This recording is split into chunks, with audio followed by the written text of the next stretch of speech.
ये ऑस्ट्रेलिया के इतिहास की उस घटना को दर्शाती है जब 3 आदिवासी लड़कियों ने 2400 किलोमीटर का सफर पैदल चलकर तय किया था, जो अपने आप में एक बड़ी बात है। ये कहानी उन लड़कियों के साहस और जज्बे को दर्शाती है। कहानी की शुरुआत होती है 1931 वेस्टर्न ऑस्ट्रेलिया से, जहाँ पर हम एक गांव को देखते हैं जिसका नाम है जिंगलोंग, और ये एक आदिवासी लोगों का गांव था। पिछले 100 सालों से अंग्रेजों ने आदिवासियों की जमीन पर कब्जा कर रखा है और उनके खिलाफ कई सख्त कानून बनाए गए थे। वो उनकी लाइफ को पूरी तरह से कंट्रोल कर सकते थे और उनके साथ हर तरह का व्यवहार कर सकते थे। इन आदिवासियों को अबोरिजिन्स कहा जाता था। मिस्टर नेविल, जो कि अबोरिजिन्स का चीफ प्रोटेक्टर था, उसने एक लॉ बनाया था जिसका नाम था half caste act. Half caste child उन्हें कहा जाता था जिनकी माँ आदिवासी होती थी और पिता गोरे। हाफ कास्ट एक्ट के तहत उन बच्चों को उनकी फैमिली से छीन लिया जाता था और उन्हें एक ऐसी जगह भेज दिया जाता था जहाँ उन्हें पढ़ाया जाता था, उनसे काम करवाया जाता था, और फिर जब वो बड़े होते थे तब उन्हें गोरे लोगों का गुलाम और नौकर बना दिया जाता था। उनका मानना था कि हाफ कास्ट उनके लिए खतरा है, इसीलिए वो हाफ कास्ट का अस्तित्व ही मिटा देना चाहते थे। गोरे आदमी लगातार आदिवासी औरतों से शादी कर रहे थे, जिसकी वजह से हाफ कास्ट चाइल्ड की पॉपुलेशन बढ़ती जा रही थी, और अगर ऐसा ही चलता रहा तो उनके और आदिवासियों में कोई भी फर्क नहीं रहेगा। इसीलिए जितने भी हाफ कास्ट अब तक पैदा हुए थे उन्हें ये लोग अपने साथ ले जाएंगे, उन्हें पाल पोस के बड़ा करेंगे और फिर उनके साथ शादी कर लेंगे, और इस तरह 3 जनरेशन के बाद हाफ कास्ट चाइल्ड का ब्लड बदल जाएगा और वो गोरे लोग कहलाएंगे। ऐसे ही एक लड़की थी जिसका नाम था मोली, और वो 14 साल की थी। उसकी 8 साल की एक बहन भी थी जिसका नाम डेजी था। वो दोनों जिंगलोंग में अपनी माँ और नानी के साथ रहती थी, और उनके डैड एक गोरे थे। वो अब इनके साथ नहीं रहते थे क्योंकि वो फेंस लगाने का काम करते थे। ये उस समय की बात है जब ऑस्ट्रेलिया में रेबिट प्रूफ फेंस बनाई जा रही थी, क्योंकि इस समय ऑस्ट्रेलिया में रेबिट्स की आबादी इतनी बढ़ गई थी कि वो फसलें तबाह कर देते थे। इसीलिए उन्हें रोकने के लिए हजारों किलोमीटर तक फेंस लगाई गई थी ताकि वो खेतों में न आ सके। मोली की एक कजन भी थी जो 10 साल की थी और उसका नाम ग्रेसी था। ये तीनों हाफ कास्ट चाइल्ड थी, इसीलिए ब्रिटिश गवर्नमेंट की इन तीनों पर कड़ी नजर थी। एक दिन मिस्टर नेविल इन तीनों लड़कियों को घर से उठाने का आदेश देता है क्योंकि अब वो काफी बड़ी हो गई थी। इसीलिए कांस्टेबल उन्हें लेने आता है और उन तीनों मासूम बच्चियों को अपनी माँ से अलग कर देता है। मोली की मॉम और उसकी नानी को बहुत दुख होता है और वो किसी भी कीमत पर अपनी बच्चियों को खोना नहीं चाहती थी, लेकिन हालात यहाँ उनके बस में नहीं होते और वो कांस्टेबल उन्हें लेकर चला जाता है। उन तीनों लड़कियों को मोर रिवर नेटिव सेटलमेंट नाम की एक जगह पर लाया जाता है जो कि उनके घर से 1200 माइल दूर थी। इस जगह पर कुछ नन्स काम करती थी जो उन सभी हाफ कास्ट चाइल्ड को काम करना सिखाती थी, साथ ही उनका ख्याल भी रखती थी। लेकिन ये जगह किसी जेल से कम नहीं थी। उन तीनों लड़कियों को ये जगह बिल्कुल भी पसंद नहीं थी। यहाँ का खाना और यहाँ के तौर तरीके उन तीनों को अजीब लगते थे। एक दिन यहाँ पर नेविल आता है और वो बच्चों की स्किन चेक करने लगता है। अगर उसे कोई गोरा बच्चा मिल गया तो उसे गोरे बच्चों के स्कूल में भेज दिया जाएगा, जहाँ उन बच्चों को अच्छी तरह से पढ़ाया जाता है, और फिर बड़े होकर वो बच्चे गोरे लोगों की कम्युनिटी का हिस्सा बन जाएंगे। वो मोली की स्किन भी चेक करता है, लेकिन मोली इस टेस्ट में पास नहीं होती। अब एक दिन ट्रैकर नाम का आदमी एक लड़की को यहाँ पर लेकर आता है। दरअसल वो लड़की अपने बॉयफ्रेंड से मिलने के लिए यहाँ से भाग गई थी, और जो बच्चा यहाँ से भाग जाता है उसे ट्रैकर ढूंढ के वापस ले आता है क्योंकि वो पैरों के निशान ट्रैक कर सकता था, इसीलिए कोई भी उससे बच नहीं पाता था। अब उस लड़की को एक केबिन में बंद करके बहुत मारा जाता है। ये सब दूर खड़ी मोली और उसकी बहन देख रही थी। उस रात मोली को नींद नहीं आ रही थी। उसे ये जगह और यहाँ के लोग बिल्कुल भी पसंद नहीं थे, साथ ही उसे अपनी माँ की भी बहुत याद आ रही थी। इसीलिए अगली सुबह जब सभी बच्चे चर्च में होते हैं तब ये तीनों यहाँ से भाग जाती है।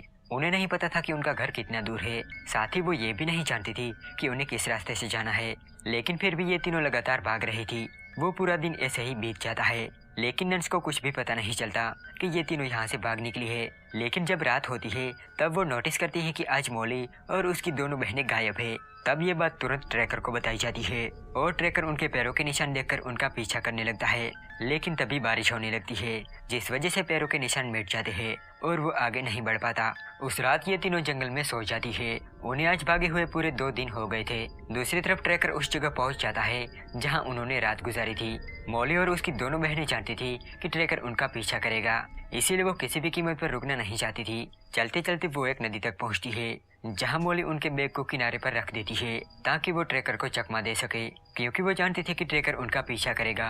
वो बैग को किनारे पर रख के नदी के उस पार चली जाती है। जब ट्रैकर नदी तक पहुंचता है तब वो उस बैग को देखता है और वो समझ जाता है कि ये उनकी चाल है। वो नदी क्रॉस करता है पर अब उसे पैरों के निशान नहीं मिल रहे थे।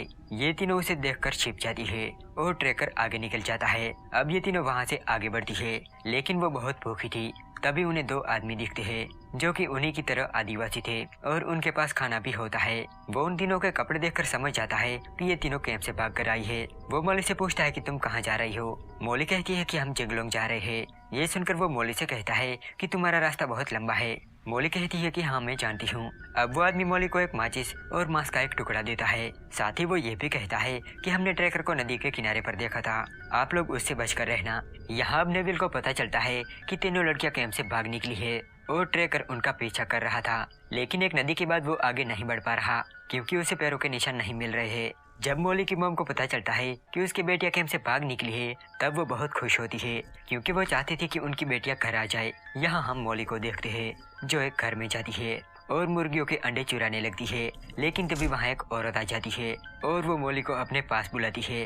वो उसे डांटने के बजाय उसे खाना और कपड़े देती है, जिन्हें लेकर मौली वहाँ से जाने लगती है। तभी वो औरत मौली को बताती है कि उन लड़कों से दूर रहना, वो फेंस के पास खरगोश का शिकार करने जा रहे हैं। मौली पूछती है कि वो फेंस किस तरफ है।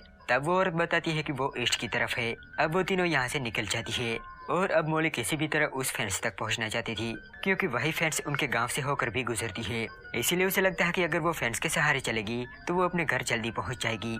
अब उन्हें कैंप से भागे हुए पूरा 1 महीना हो गया था और अब वो तीनों फेंस तक पहुँच गई थी। वो तीनों बहुत ही खुश थी क्योंकि अब वो फेंस के सहारे जल्दी ही अपने घर पहुँच जाएगी जहाँ उसकी मॉम उसका इंतजार कर रही है। यहाँ मिस्टर नेविल को पता चलता है कि वो तीनों लड़कियां फेंस के सहारे आगे बढ़ रही है, इसीलिए वो मैप देखकर कैलकुलेट करता है कि कुछ ही दिनों बाद वो तीनों एक टी पॉइंट पर पहुंचेगी। इसीलिए वो ट्रैकर और कांस्टेबल को पहले से ही वहां भेज देता है ताकि जब वो लड़कियां वहां से गुजरे तो उन्हें पकड़ लिया जाए और वापस कैंप में भेज दिया जाए। अब चलते हुए डेजी बहुत थक जाती है, साथ ही अब उसके पैरों में भी छाले पड़ गए थे। तब मौली उसे अपने कंधे पर उठा लेती है और आगे बढ़ती रहती है। तभी उन्हें इस बिहड़ में एक आदमी दिखाई देता है जो उन्हें खाना देता है। वो मौली से पूछता है कि आप लोग कहाँ जा रहे हो। मौली कहती है कि हम नॉर्थ की तरफ जा रहे हैं। तब वो आदमी कहता है कि जिस फेंस के सहारे तुम लोग जा रहे हो वो वेस्ट की तरफ जाती है। वो आदमी कहता है कि ऑस्ट्रेलिया में ऐसे टोटल 3 फेंस है। तब मौली को रियलाइज होता है कि वो गलत रास्ते पर है। वो आदमी कहता है कि अगर तुम्हें नॉर्थ की तरफ जाना है तो जिस रास्ते से तुम लोग जा रहे हो वो घूम कर जाता है, जो काफी लंबा रास्ता है। वो उन्हें एक दूसरा रास्ता बताता है और कहता है कि अगर इस रास्ते से जाओगे तो आपको 100 माइल कम चलना होगा। अब वो तीनों उसके बताए हुए रास्ते की तरफ चलने लगते हैं। यहाँ ट्रैकर भी फेंस की तरफ बढ़ रहा था। अब चलते हुए मौली को एक घर दिखाई देता है और वहाँ एक औरत भी होती है। वो उन तीनों को पहचान लेती है क्योंकि उनके भागने की खबर अखबार में भी छप चुकी थी। वो उनसे पूछती है कि तुम लोग यहाँ तक कैसे पहुँची। मौली कहती है कि पैदल चलकर। ये सुन के वो औरत हैरान हो जाती है क्योंकि उन्होंने अब तक 800 माइल का सफर पैदल चलकर तय कर लिया था। वो औरत कहती है कि मैं भी एक हाफ कास्ट हूँ, मैं भी कभी उस कैंप में थी लेकिन मैंने कभी भागने की हिम्मत नहीं की। अब वो औरत कहती है कि आप लोग आज रात यहीं रुक जाओ और कल सुबह यहाँ से निकल जाना। तो मौली उसकी बात मान जाती है और वो तीनों उस घर में ही रुक जाती है। लेकिन जब रात होती है तभी उस घर में एक आदमी आता है और वो उन तीनों लड़कियों को देख लेता है। अब बिना कुछ कहे वो वहाँ से चला जाता है, लेकिन मौली को कुछ ठीक नहीं लग रहा था, इसीलिए वो यहाँ से जाने की बात करती है। लेकिन वो औरत कहती है कि आपको डरने की कोई जरूरत नहीं है, आप लोग अभी मत जाओ, आप लोग कल सुबह निकल जाना। ये सुन के मौली यहाँ रुकने का मन बना लेती है, लेकिन आधी रात को वहाँ पर एक गाड़ी आती है जिसकी आवाज सुनकर ये तीनों पिछले रास्ते से घर से बाहर निकल जाती है और झाड़ियों के पीछे छिप जाती है। दरअसल उस आदमी ने सब कुछ पुलिस को बता दिया था, इसीलिए उन्हें लेने कांस्टेबल और ट्रैकर आए थे। वो उन्हें ढूंढने की कोशिश करते हैं, लेकिन अंधेरा होने की वजह से उन्हें कुछ दिखाई नहीं दे रहा था, इसीलिए वो लोग उन्हें सुबह ढूंढने का फैसला करते हैं। लेकिन तब तक ये तीनों काफी दूर निकल गए थे। अब अगली सुबह ट्रैकर उनके पैरों के निशान देखता है, लेकिन जमीन पथरीली होने की वजह से वो उनके पैरों के निशान देख नहीं पाता। जब इस बात का पता नेविल को चलता है तब वो ट्रैकर और कांस्टेबल को फेंस के पास ही टेंट लगाने को कहता है क्योंकि वो तीनों वहीं से गुजरने वाली थी। अब इन तीनों को एक और आदमी मिलता है जो उन्हें खाना देता है। साथ ही वो ग्रेसी को ये भी कहता है कि उसकी मॉम विलुना में उसका इंतजार कर रही है और ग्रेसी ट्रेन से वहां पहुंच सकती है। ये बात सुनकर मौली वहां से जाने लगती है क्योंकि उसे उस आदमी पर बिल्कुल भी भरोसा नहीं होता, लेकिन ग्रेसी उसकी बातों में आ जाती है। वो मौली से कहती है कि हमें ट्रेन पकड़नी चाहिए, लेकिन मौली कहती है कि हमें चलते रहना चाहिए क्योंकि जैसे ही वो लोग हमें देखेंगे हमें तुरंत पकड़ लेंगे। वो ग्रेसी को समझाने की बहुत कोशिश करती है, लेकिन ग्रेसी उसकी बात नहीं मानती। तब मौली अपनी बहन को लेकर वहाँ से चली जाती है और ग्रेसी उस आदमी के साथ एक रेलवे स्टेशन पर चली जाती है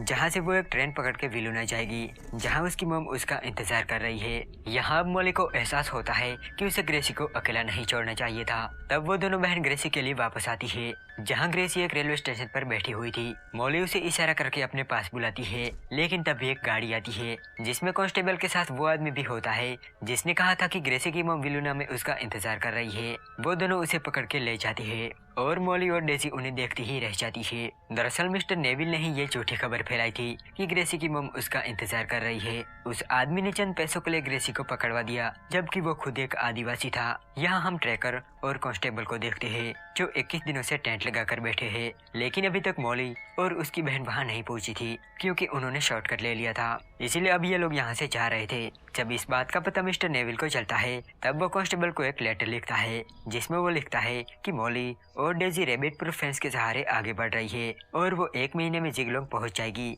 जब वो जिगलोंग पहुंच जाए तब वो उन्हें पकड़ ले। यहाँ ये दोनों बहनें फेंस के सहारे आगे बढ़ रही थी, लेकिन अब फेंस का आखिरी छोर आ गया था और अब आगे सूखा रेगिस्तान था। वो दोनों भूखी थी और उन्हें प्यास भी बहुत लगी थी। वो इस बिहड़ में पानी तो ढूंढ लेती है, लेकिन भूख मिटाने के लिए उनके पास कुछ नहीं था। इसीलिए भूख और थकान की वजह से ये दोनों बेहोश हो जाती है। वो दोनों कई घंटों तक बेहोश पड़ी रही, लेकिन जब मॉली को होश आता है तब उसे एक चील दिखाई देता है और उसे अपनी माँ की कही हुई बात याद आती है। उसने एक बार कहा था कि ये आत्माओं का पक्षी है जो हमेशा तुम्हारी देखभाल करेगा।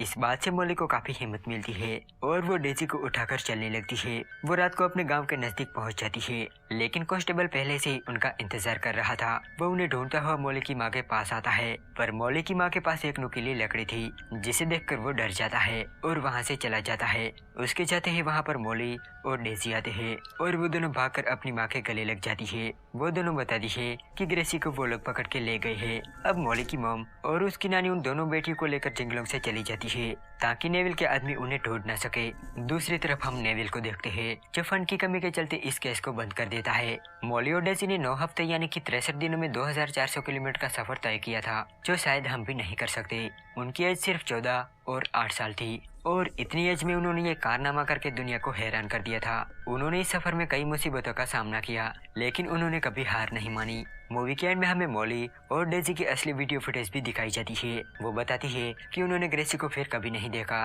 क्योंकि उसकी मौत हो गई थी। मॉली कहती है कि आगे चलकर उसने शादी की और उसकी 2 बेटियां हुई और उन्हें भी नेविल के लोग उठाकर कैंप ले गए थे, लेकिन मॉली ने उन दोनों में से एक बेटी को कैंप से छुड़ा लिया था और वहां से अपनी बेटी को लेकर भाग निकली थी। उसने एक बार फिर से 2400 किलोमीटर का सफर तय किया था, लेकिन नेविल के लोग एक बार फिर से उसकी बेटी को ले जाते हैं जिसे मॉली कैंप से छुड़ा लाई थी और फिर उसने कभी अपनी बेटी को